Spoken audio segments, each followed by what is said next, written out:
de fio sem ninguém ter me contado. Coisas que eu sei. O meu rádio relógio mostra o tempo errado. Oi, terceira série do ensino médio. Tudo bom, gente? Bom poder falar com vocês novamente. Bom, vamos para nossa aula da semana, né? Tivemos aí semana passada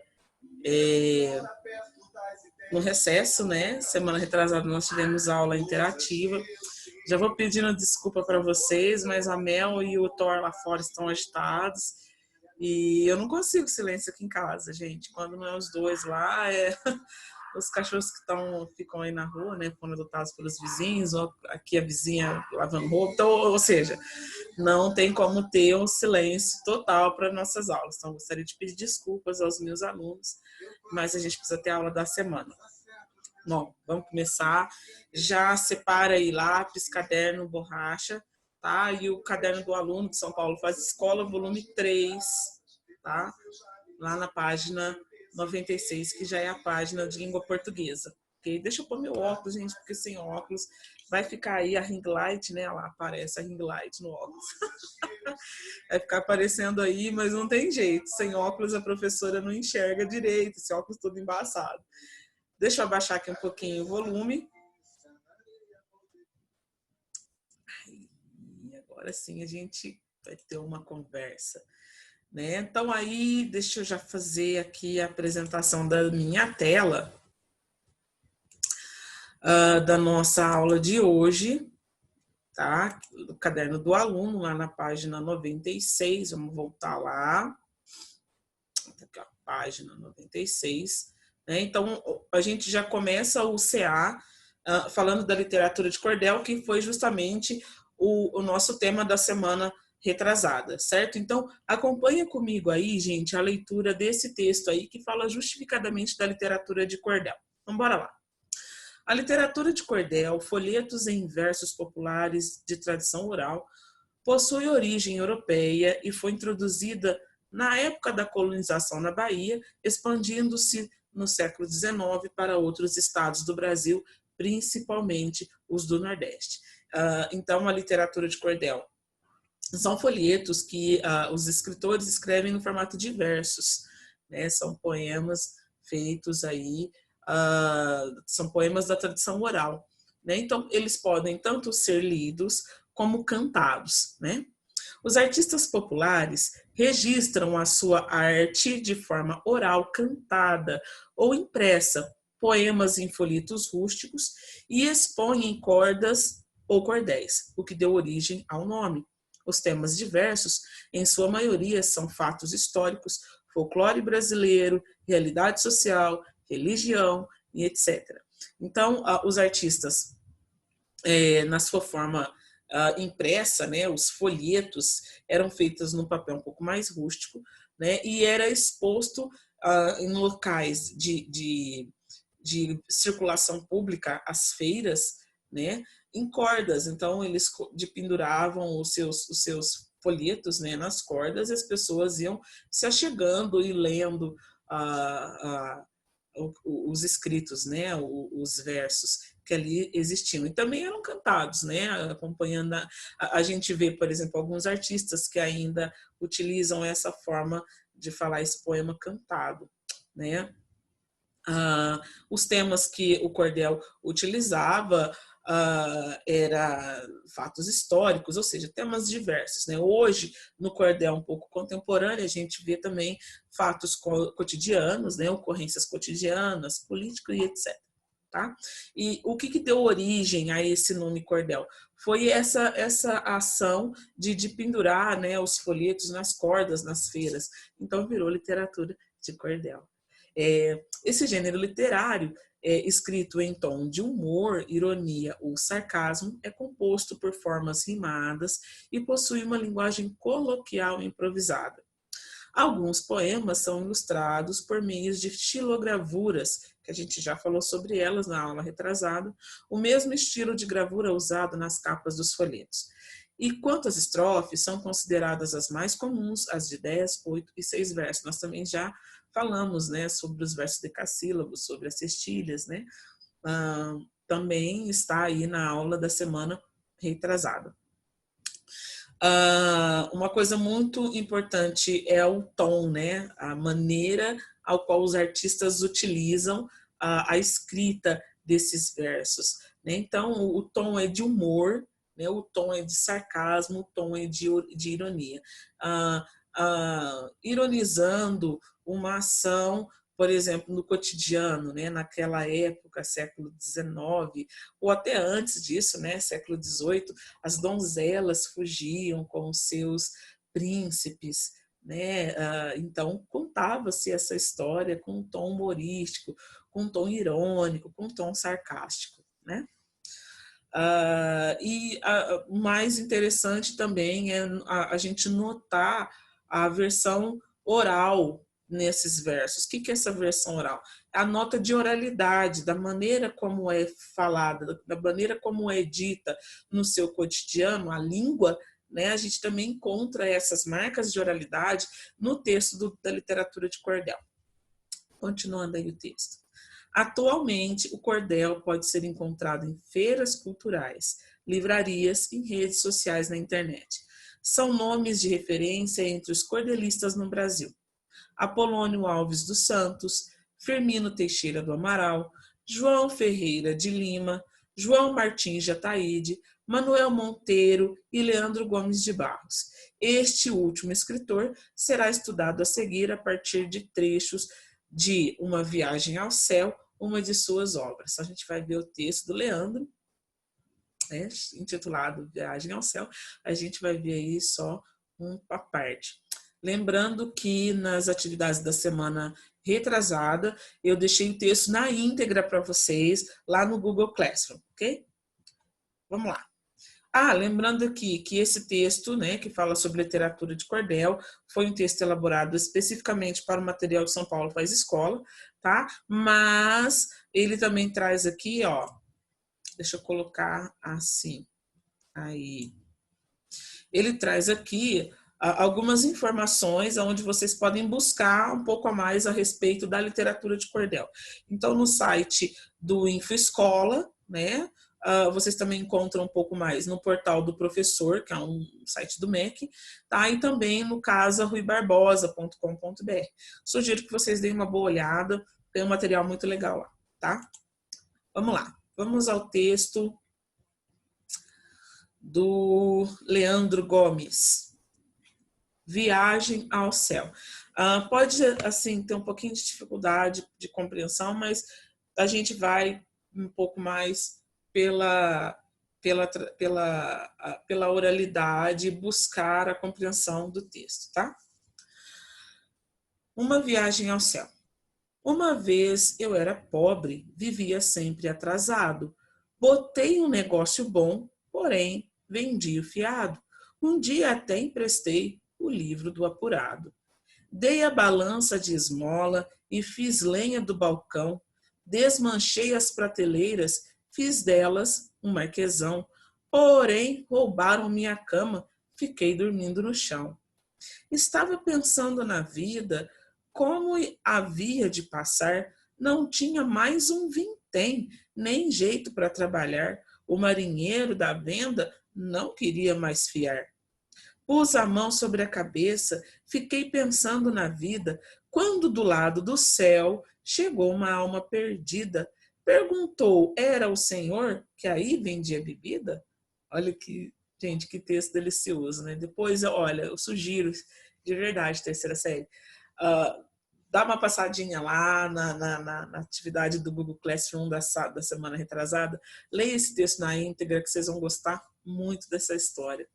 Tá? Então, o que a gente vê, né? Um personagem que ele era pobre, ele fez um negócio, mas o negócio não deu certo, ele vendeu, desmanchou, acabou com tudo, ficou pobre de novo, mas eis que lá de cima do céu desceu uma alma, perguntando, não era o senhor aqui que tinha um bar, não era o senhor que vendia bebida? E daí vai desenrolar toda a história. É muito bom esse texto. eu recomendo para que vocês façam a leitura. Bom, vocês também, se não der para entrar lá na Google Classroom, não ver a atividade da semana retrasada, vocês encontram o texto na íntegra lá no site, né, do domínio público. Já está aí no caderninho do aluno, onde vocês conseguem encontrar esse texto inteiro. Continuando aí, o caderninho traz essas atividades que eu gostaria que vocês realizassem no caderno de vocês, somente as respostas, tá?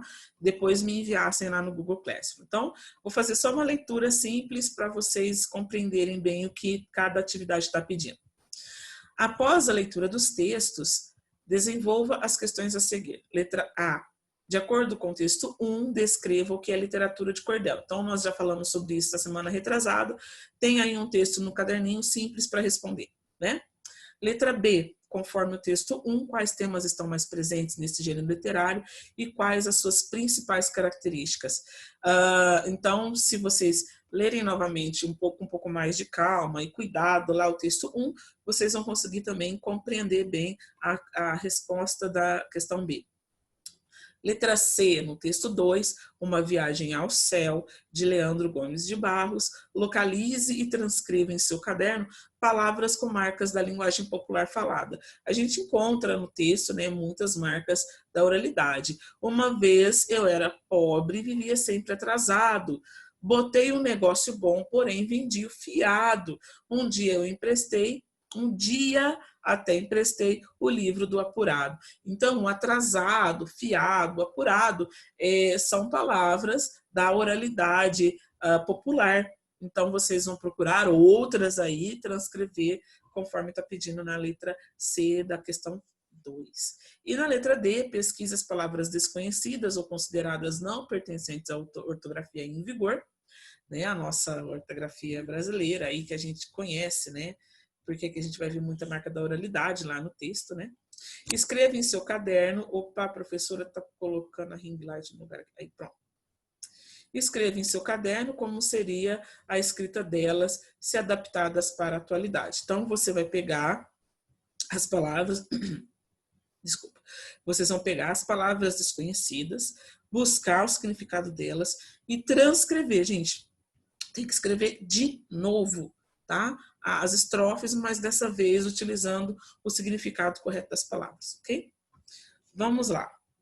Uma coisa muito importante antes da gente continuar na página 98, a respeito da métrica, nós vamos ter que relembrar um pouco o que nós trabalhamos na aula retrasada, né, a respeito de poesia, versificação, a métrica. Então, vamos lá. Eu não sei se vai atrapalhar vocês aí o quadrinho com o meu rosto, mas, gente, isso aqui é uma aula que nós já tivemos, tá? Então, é bem simples. Então, a poesia é conhecida, é conhecimento, salvação, poder e abandono, operação capaz de transformar o mundo, a atividade poética e revolucionária por natureza.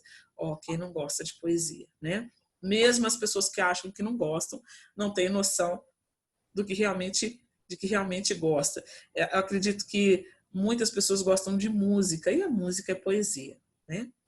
A prosa é a linguagem direta, usual, o veículo comum da comunicação do pensamento. Nela predomina a denotação, a linguagem real, dicionarizada, tá? A poesia é subjetiva, emotiva, que apresenta um certo ritmo, e a predominância da linguagem figurada, a conotação, ou seja, a subjetividade. Os seus olhos são claros como a luz do sol. Não existe olho desse jeito, né? Se a gente for pensar por uma questão denotativa, não existe o olho, existe o olho que é azul, o olho verde, o olho castanho, mas o olho claro como a luz do sol não tem. Né? Então, isso é uma questão subjetiva, precisa, conota uma interpretação, certo? Mas qual é a estrutura básica de uma versificação de uma poesia? Então, a versificação é a arte de fazer versos. O verso é a unidade rítmica do poema. A estrofe é o agrupamento de versos. O poema é o agrupamento de estrofes ou versos. O metro é a medida do verso, a quantidade de sílabas poéticas que esse verso tem. E a escansão é a contagem dessas sílabas. tá? Vamos dar uma olhada aqui numa exemplificação que eu já passei na aula retrasada, de como a gente faz a contagem, né, de uma escansão poética. Então, eu tenho essa frase aí: riscando a solidão de uma alameda. Totalmente subjetiva, né? Aí eu vou fazer uma contagem. Eu quero contar as sílabas poéticas existentes nessa frase, riscando a solidão de uma alameda. Então, a professora dividiu aí essas sílabas de 1 a 14, mas opa, peraí. Isso aqui não é escansão, tá? Isso aqui é simplesmente uma contagem de sílabas gramaticais, tá? Que eu não estou fazendo escansão. Eu contei as sílabas da frase toda. Então, vamos ver como que realmente fica essa escansão. Olha só, eu gostaria que vocês prestassem bastante atenção na segunda frase aí, no finalzinho aí da tela, né? Olha como que essa frase tá como esse verso, estou falando frase, né? Mania de professor de português. Como esse verso está dividido em sílabas poéticas. Veja bem, nas sílabas gramaticais eu contei 14 sílabas. Nas sílabas poéticas eu contei apenas 10, mas como assim, professora? Se vocês olharem os ganchinhos da tela, olha, deixa eu pegar o meu marca-texto. Se vocês olharem os ganchinhos na tela, né? Marca-texto, ó, esses ganchinhos azuis, vocês vão prestar atenção que ele está contando, ó, 2 sílabas numa só. Porque o que acontece aqui? Eu tenho uma sílaba forte e uma sílaba fraca. De geral, essas sílabas, elas terminam e começam com vogais. Então, ela é uma é forte, a outra é fraca. Para não ter esse problema, eu junto essas sílabas, tá? E uma coisa muito importante quando eu faço a escansão, gente, isso não pode esquecer de jeito nenhum. Eu vou contar somente até a última sílaba tônica. O que é sílaba tônica? Aquela sílaba mais forte. Vamos voltar lá no quarto ano do ensino, quarto não, né? No segundo ano do ensino fundamental. Vamos falar a palavra alameda, como se a gente estivesse chamando o nome de uma pessoa. Alameda! De novo. Alameda! O me é o mais forte, então é a sílaba tônica da palavra alameda. Então eu vou contar, quando eu vou fazer a escansão poética, eu vou contar somente até a última sílaba tônica. No caso do verso riscando a solidão de uma alameda, eu vou contar até a palavra me, porque ela é a sílaba tônica. Lembrando que eu tenho que juntar uma forte e uma fraca, né? Que uma frase quando terminada, uma palavra quando terminada em vogal e a próxima palavra quando iniciada em vogal, eu junto essas duas e conto como uma sílaba só, ok? Bom, nós vamos ter mais aulas sobre a escansão poética para que vocês tenham realmente a noção de como a gente faz essa contagem das sílabas poéticas, ok? Bom, vamos voltar lá no nosso caderno. Deixa eu terminar aqui. Aí, gente, a escansão é um pouco mais complicado mesmo de compreender, tá? Para isso a gente tinha que estar na sala de aula, mas não tem como, né? Por conta da pandemia. Então a professora tem um sisteminha aqui. Na próxima semana a gente vai trabalhar de forma diferente. Ô, Senhor, gente, desculpa a Mel. Hoje ela tá muito difícil. Tudo que acontece lá fora, ela late, não tem jeito, tá? Então, vocês me desculpem a Mel aí, a gente está em casa, não consegue um silêncio específico para dar aula. Mas bora lá, voltando aí no caderninho, na página 98, nós temos aí alguns dizeres a respeito da métrica, né? Olha lá, ó. Métrica é a medida dos versos em um poema. A prática da contagem de cada verso chama-se metrificação, e a contagem das sílabas poéticas é chamada de escansão. Vocês vão encontrar aí mais informações sobre isso, nós falamos sobre isso agora há pouco, lá no site da InfoEscola. Eu sugiro que vocês deem uma boa olhada, tá? Continuando aí, tem a número 3, né, que está sem a número 3 aqui, mas é a número 3, tá? Então, sobre o texto 2, responda os itens. Letra A. Quantas estrofes estão presentes? Fácil, né? Quantas palavras conferem rimas ao poema? Vamos dar uma olhada lá, ó. Vamos ver. Aqui, ó. Dei a balança de esmola e fiz lenha do balcão. Desmanchei as prateleiras, fiz delas um marquesão. Marquesão rima com balcão. Porém, roubaram minha cama. Fiquei dormindo no chão. Chão, marquesão, balcão. Né? Voltando lá. Qual é o tema abordado? Tá fácil, né? E a letra D. Faça a escansão dos versos da primeira estrofe de Viagem ao Céu, de Leandro Gomes de Barros, nomeando-os de acordo com a quantidade de sílabas poéticas. Classifique também as rimas quanto à posição. Bom, eu vou pedir para que vocês façam somente a escansão. Tá? A gente ainda não trabalhou essa questão da posição, né, das sílabas poéticas. Então, vocês vão fazer para mim somente a escansão, ok? Para auxiliá-lo em seus estudos, acesse o poema Uma Viagem ao Céu, de Leandro Gomes de Barros, na íntegra, pelo site Domínio Público, tá? Número 3, que eu acredito será número 4, mas vamos lá. Analise a capa do folheto do texto 2 e responda as questões. Qual é a capa, gente? É essa capa aqui, ó, com xilogravura, né? Olha que interessante, um cavalo, um homem, né? Então, vocês precisam fazer essa análise aí. Vamos lá. O que a ilustração xilogravura representa? Descreva as impressões que a imagem lhe causou. O que aquela imagem ali te causa? O que ela traz para você? Letra B. Escolha outro nome para a obra de Leandro Gomes de Barros, considerando os elementos presentes na ilustração. Justifique a sua escolha. Aqui, vocês precisam entender bem o tema do poema, né?